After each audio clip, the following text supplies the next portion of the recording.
There is an industry term for editors who struggle to come up with creative editing ideas, and that is a button monkey. So listen in to today's episode to understand how to make sure that you don't get labeled with that. And if you are currently, then how to escape that. All right, let's get on with the podcast.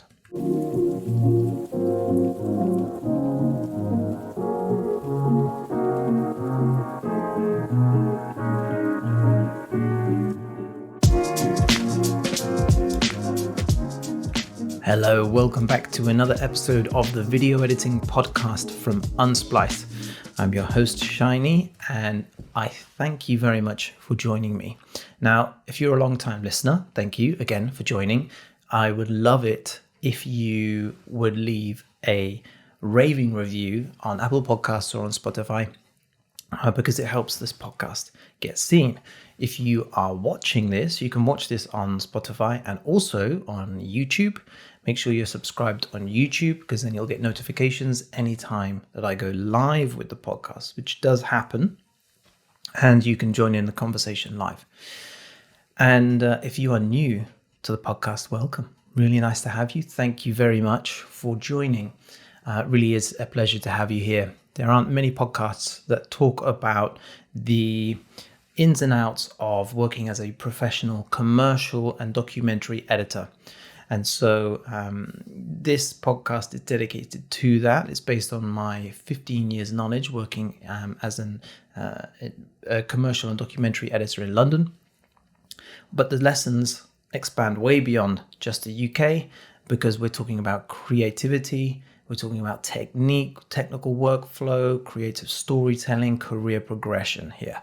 And so this is relatable across the globe. So welcome. Thank you very much for joining. And let's talk a little bit about button monkeys. You may have heard this term before. Button monkey, button pusher. These are all names for editors who struggle to come up with creative editing ideas, but also any editors who a client deems just as a technical executor. So literally just pushing buttons, as the name suggests. You are handed a brief and you as the editor just do exactly as you're told, and you don't come up with your own creative flair. You bring your own twist to it, bring any kind of extracurricular thought, creative thought to the project. You just execute exactly as you are demanded. A lot of jobs that you might find on, say, Upwork, Fiverr, these mass brief or freelancing communities are the kind of jobs that perhaps don't have a great amount of creativity in the brief, because the people briefing you don't really know how to create good videos. They don't know how to create good edits. So the brief is very much left up to you. And if you're at the beginning of your journey, then you may struggle to come up with creative ideas in order to make these kind of edits interesting. And so you end up in this kind of chicken and egg or catch-22 situation, where no creativity has been briefed, but also you don't have the understanding in order to bring your own creativity. So these are the kind of editors that are becoming replaceable. AI is coming for our jobs, but only in the bottom end, the very, the menial tasks, the basic edits that will go straight up onto social media, or have zero creativity. They're just a talking head with some titles and that's it. This kind of editing is going to be completely wiped out by AI. And so the only way that you can make sure that you are safe from that is to bring creative editing ideas to the table, to the edit. So in order to remain safe and to keep your job and to ensure it doesn't get stolen by AI, then you need to be able to come up with your own creative editing ideas, your own creative storytelling. Remember, you already know this, editing is about storytelling. But what exactly is storytelling? If you went on the internet and you had a look, then you would probably get some random things, random bits of advice, all kind of spread apart. And that's why we try to keep it all focused within Unsplice Pro, so that you just have modules specifically on storytelling. But what I want to talk about a bit more today is not so much about building out your creative storytelling ability. That is something that we have spoken about in the past. But I want to talk about some traits, some personality traits that every great editor possesses. Think about any great editor that you admire. That could be in the film world, or it could be anywhere else. Walter Murch, for example. Every single one of these editors possess certain personality traits, certain qualities. And every single editor that I meet through Unsplice Pro, all the good ones possess these qualities as well. And these are the kind of qualities that will ensure that you don't get labeled a button monkey or a button pusher. One of the main traits, I'm going to tell you them all, but one of the main traits that will prevent you from becoming labeled a button pusher is curiosity. Button monkeys and button pushers are not curious people. If they were, they would very quickly escape, because they'd be curious to learn more. They'd be curious to learn more about storytelling, more about flow, more about pacing, more about the art and craft of editing. So by being curious, you are immediately on the path to escaping that button pusher frame. Button pushers just do as they're told and nothing more. And that's it. And so that is why they have been given this label. They're technical executors. They are not craftspeople. They are technical executors, technicians, rather than craftspeople. And so if you want to escape that label and ensure that you never get that, then you have to have a level of curiosity. That will take you from technician into a craftsperson. You are becoming an artist rather than an executor. And curious editors make the best storytellers. Editing is storytelling. That's, we all know this. Curious editors are always looking for a way to get better, but also a better way of telling a story. They're always looking deeper into the story to understand, okay, I have this in my timeline. How can I make it better? What can I extract from the footage that I have that will make it better? A technician will simply go, that'll do, and move on. So it's this curiosity that creates the best storytellers. And every great editor that you've ever, of any film you've ever watched, will have this sense of curiosity. Another trait that the great editors possess is that they are collaborators. If you are collaborating with your client, with other artists, then you will not only be able to execute what has been asked of you, but also things beyond that.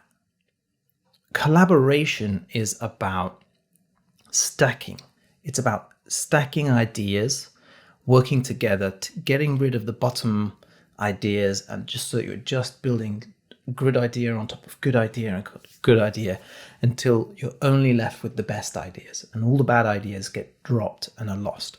That is great collaboration. And so if you are just executing on an ask, then that is not collaboration. The best editors are collaborators, and those that aren't are button pushers. Now, if you also want to be labeled as one of the best editors, you have to have humility. Humility is one of the qualities that I see lacking in all of the editors that feel like they can't get onto the top rung of the editing jobs. They feel like all of the jobs that come their way are basic, are simple. They're not kind of cutting the kind of jobs that they like to, perhaps high-end jobs. And that is because they lack humility. Being humble is the most desirable trait in great editors. You have to be able to collaborate and you have to be humble. You can't just say, well, you don't know what you're talking about because you're not the editor. That is not collaboration and that is not humble. You have to be humble in order to be a great editor. You have to work with the client, collaborate with the client, put their ideas in and your ideas in, and get the best of both. And that's what I'm talking about layering up the better ideas until all you're left with are the top rung, the top layers of ideas. And that might mean throwing away some of your ideas. And so you have to have humility in order to be able to do that and not be petty, because if the client sees that, they're not going to want to work with you. They don't want to work with someone who thinks that they're best, they know everything, they're right. Nobody does. It's not a comfortable working environment. So humility is another great trait that you'll hear me talk a lot about in the future, that great editors possess. And one of the other traits that great editors possess is this sense of brilliance. And if you want to escape that label of button pusher, then you have to be brilliant. And now brilliant is one of those terms that has multiple meanings. You may mean it just means excellent, be good, be a fantastic, good craftsman. That is not what I mean in this instance. What I mean by being a brilliant editor is that in a sea of mediocrity, you stand out. Think about all of the editors out there and all of the edits being made. There are many editors that could fill one role that a client is looking for. They have an edit that needs making, whatever that is, whether it's a documentary, a commercial, or even just a talking head video for a corporate. There are many, many editors that could cut that. And so if the client is choosing among 5 or more editors and they're all the same, they're like, well, it doesn't matter if I choose editor 1, 2, 3, or 5. Literally, whichever one is free, it doesn't matter. Then you're not brilliant. But if you were in a lineup of 5 editors or 10 editors or 100 editors for a particular job, no matter what your skill set, because the people the other editors, your peers that you are up against to be chosen by the client, you're all at the same level because the client knows exactly what they want. They know the level of experience that editor needs to have. And if you're just starting out, even you will be on the same rung as all the other people at the same level. But if you are brilliant, then you will stand out and the client is going to choose you and you won't be labeled a button pusher. So think about that term, brilliance, in terms of not skill, because you're going to be competing with editors on the same level as you, no matter what level you are. So it's not about how good you are at your job, it's about standing out. How brilliant are you when it comes to working with and the relationship that you can bring to the client? That is a trait that all of the best editors possess. And that is the trait that I love most in all the editors that I meet through Unsplice, especially with the editors that come up as they come up through Unsplice Pro. I can see them transform into these brilliant editors. And I'm not saying skill level here, because there are certain rungs of certain skills that you acquire the more you learn. but just this sense of brilliance, of being brilliant and a great person to work with and great at your job. The next trait that all the best editors have is trustworthiness. Trustworthiness is key, and you've probably heard me say this many times before, but for clients, trust is more valuable than money. When a client comes to you, they are buying trust.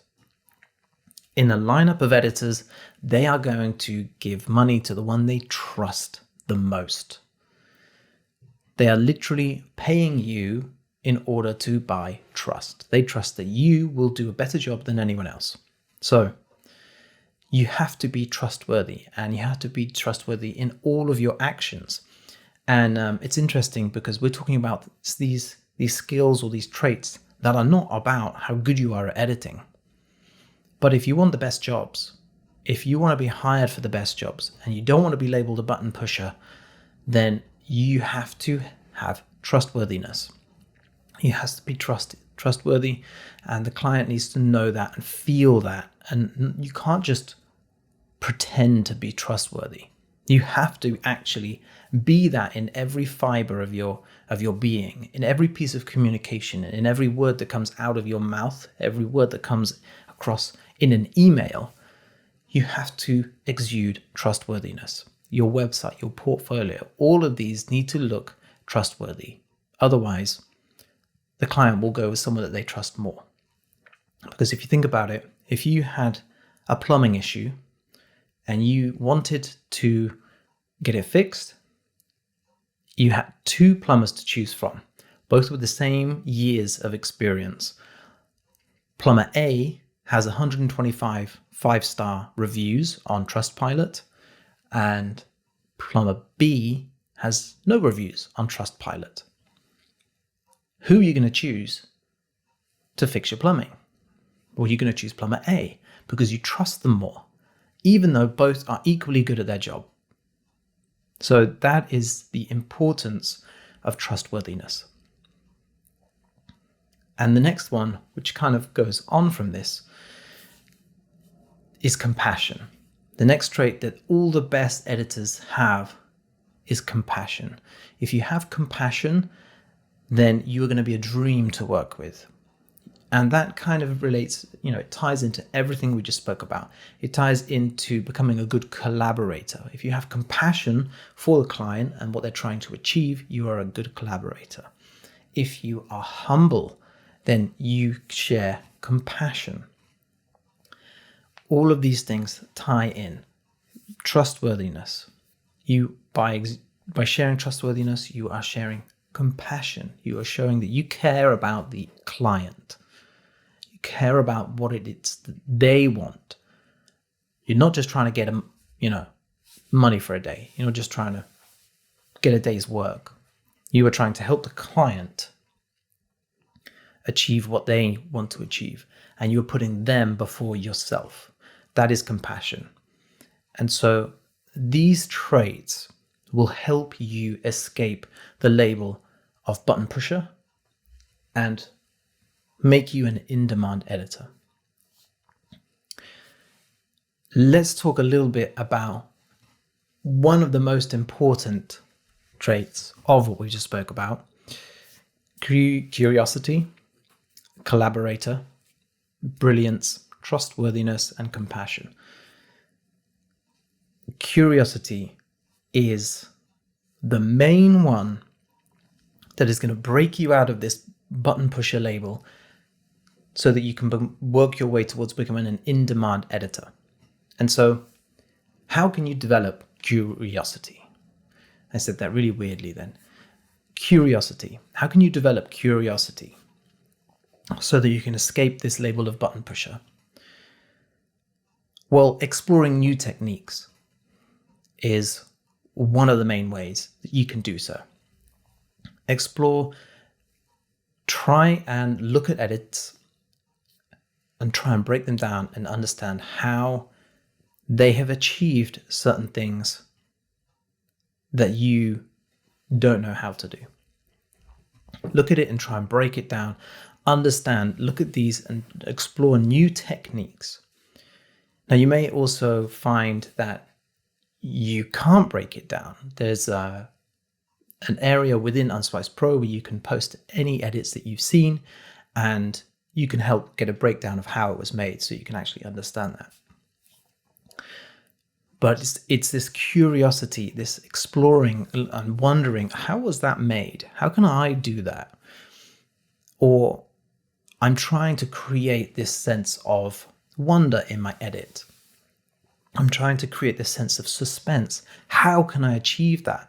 Ask someone, ask a community. You can ask the Unsplice Pro community, or you can ask an expert. How do I achieve this feeling in the audience, in the edit? And then there might be several ways, several different techniques of achieving that. So curiosity and exploring techniques is going to help you escape that button pusher label.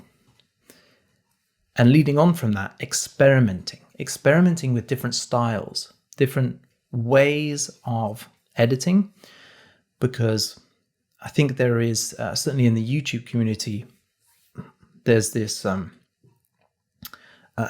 this idea of finding your style as an editor.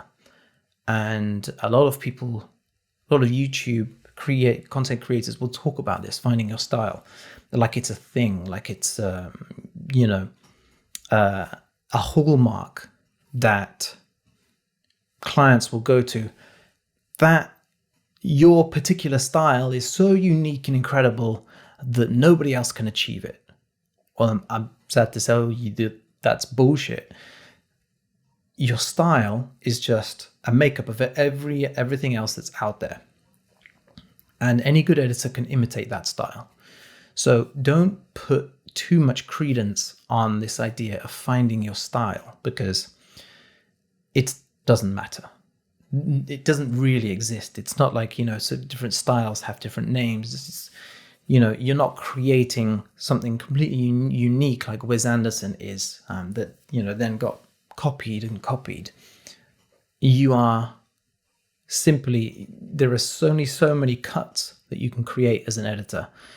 And so finding your style is not really a thing. It's not as important as some communities might lead you to believe. But experimenting and just trying different things out and having a safe space to share the edits that you've created and get some kind of feedback from a community to understand what's working and what is not working. That's really, really important. And inspiration is another way that you can develop your curiosity. So look for inspiration from other editing, from other video editors, from films that you watch, documentaries, commercials, but also art in general. Inspiration can be pulled from books. It can be pulled from conversations that you have with people. Having this idea, this sense of a broader creative idea of the world, that is going to help you translate your creative ideas into the timeline. So think about that as you are trying to build out your curiosity. And as we're on the subject of conversations, ask questions, be open to feedback, and continuously learning in order to help cultivate curiosity. All of these things all tie into its own ecosphere of influence. These are all going to help you build out your curiosity so you can escape the label of button pusher and move towards becoming an in-demand editor. You should always be open to learning new things. Generally, when you're starting out, that is not a problem. You are very much a sponge and you're trying to learn everything that you can about video editing. After you've been cutting for several years, perhaps 6 years, something like this, you might start to stagnate. You might start to think that there's not so much worth learning anymore, and you stop being so open to inspiration. Well, that is exactly when you need to be conscious of that and open your mind to inspiration. That is when it is most important, because otherwise you're going to stagnate. If you've been editing for 6 years or several years and you're starting to find edits less challenging, you are starting to perhaps get itchy feet, or you're unhappy with the work that is coming in, you probably stopped being curious. And so by opening your mind back up to curiosity, always learning, trying new things out, becoming a sponge, learning new ideas, learning new techniques, speaking to editing communities or speaking to experts about the kind of things you're trying to create. I want to create this sense of suspense in this film. How do I do this? I want to make this moment more funny. How can I do this? And by having that kind of space to ask those questions, you can learn new things, try different things out, and become unstuck in your current plateau. So experimenting with different styles of editing, whether that could be documentary, going from documentary to commercial to branded content, music videos, fashion films, or whether you're trying to work with all these different types of films, but also the different styles of films, hype films or slow films, romantic films. You could try different styles of cutting, jump cutting, smash cuts, all sorts of different. There are 8 different cuts, 8 different types of cuts that you could be playing with. So, do you know all of those? Do you know what they achieve when you do them, and how can you use those like building blocks in order to create the kind of feeling that you want in your audience? So experimenting with different styles and experimenting with different editing techniques will help spark creativity and curiosity. So there we are again. Curiosity is the key to breaking out of this button pusher label and becoming an in-demand editor. So look for inspiration from other video editors. Doesn't have to be experts. It could be any edit that you've seen or any editors that you meet.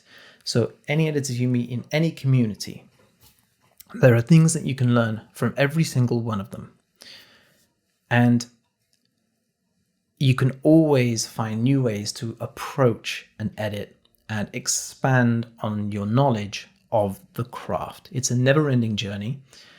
And certainly when it comes to storytelling, the actual art of storytelling within an edit, that journey never finishes. That you are always learning new lessons. The actual buttons, the number of buttons in your editing software, that's limited. But the stories you can tell, that is unlimited. And the lessons you can learn from that are unlimited. And that's super exciting. So if you lose that curiosity to learn all of those new techniques, then you're going to plateau. And if you do, then you're going to get labeled a button pusher. So make sure you always have curiosity. Make sure you become a great storyteller, and make sure you have all the traits that we spoke about earlier. Not only curiosity, but being a great collaborator, being humble, being brilliant, trustworthy, and compassionate. These are all key traits to ensuring you don't get labeled a button pusher and become an in-demand editor. Of course, you probably know this by now, but if you are looking for a video editing community and an expert editor to ask advice and get help from, then head to unsplice.com/pro, because that is where you'll find the sign up page for Unsplice Pro, the only online video editing mentorship community with a safe space to post your working edits, get feedback on how to improve it, and get lessons specifically tailored to exactly where you are in your journey, whether you've been editing for 6 months or 6 years. Thank you so much for joining me today. I've really enjoyed this, and I really hope I get to speak with you soon. If you're watching this on YouTube, leave some comments below about what you found most useful about this. And also, if you have any questions about anything that we spoke about, stick it in the YouTube comments and I'll happily answer that. Thank you once again, and I'll see you next week.